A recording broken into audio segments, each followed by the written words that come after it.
Let's discuss the surveillance mission and its consequences with Russ Baker. He's an investigative journalist and founder of the non-profit website WhoWhatWhy.com. Russ, as I say, you're an investigative journalist. Just how much damage will this do for you, getting information from your sources in the future?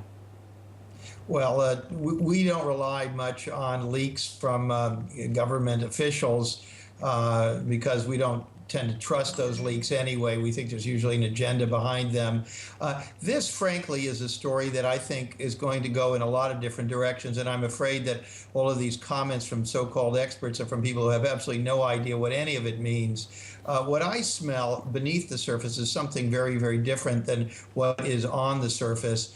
I think that there may have been some kind of a power struggle going on, and the mentions of the possibility that John Brennan, who's now the CIA director, was being investigated by the FBI as a possible source of leaks to the AP, I think is where the story actually should go. In other words, who benefited from leaking information about the CIA having achieved this, essentially this coup in Yemen, and who wouldn't have wanted that information out? I think it also goes very deep to even the ouster of General Petraeus. And on our website, WhoWhatWhy.com, you can read about aspects of the Petraeus story that have never come out. It turns out that they were monitoring him years ago in his own dealings with Yemen. And of course, his ouster as head of CIA made it possible for Brennan to take over, and Brennan always wanted that position. So I think this goes much, much deeper than just the surface story that we're hearing. But it does also raise that argument, doesn't it, about the ethics of journalism and finding that fine balance between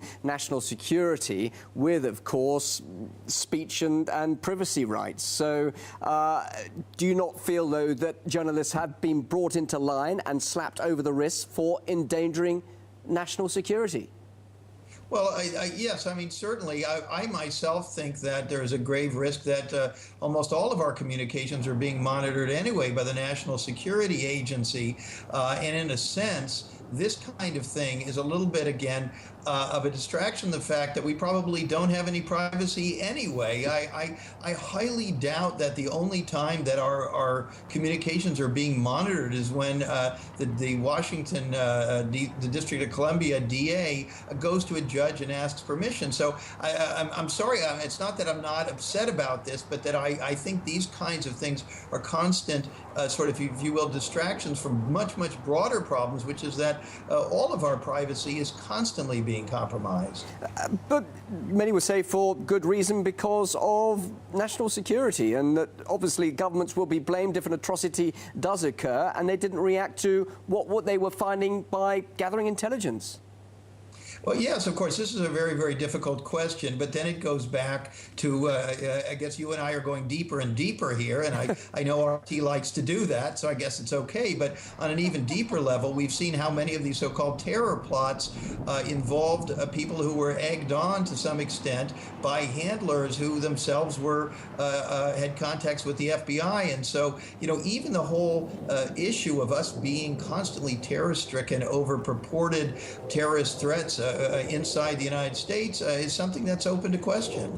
Russ, thank you very much indeed for joining us. Investigative journalist and founder of the non-profit website WhoWhatWhy.com. Thanks for being with us. Thank you.